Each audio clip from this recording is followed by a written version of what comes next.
এই দেখুন বন্ধুরা, আমাদের আজকে চিংড়ি মালাইকারি হবে বলে চিংড়ি মাছ ভেজে এখানে রেডি করে রাখা হয়ে গেছে। এই যে রেখে দিয়েছে আমার মেয়ে।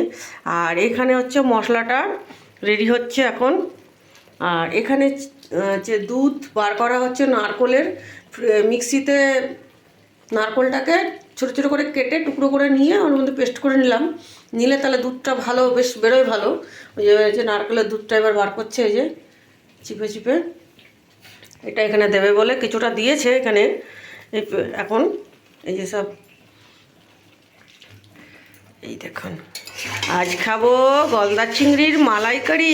কারা কারা গলদা চিংড়ির মালাইকারি ভালোবাসেন কমেন্ট করবেন। এই দেখুন আমাদের মালাইকারি হয়ে গেছে, রেডি হয়ে গেছে। আর এই যে খেতে বসে গেছে সব।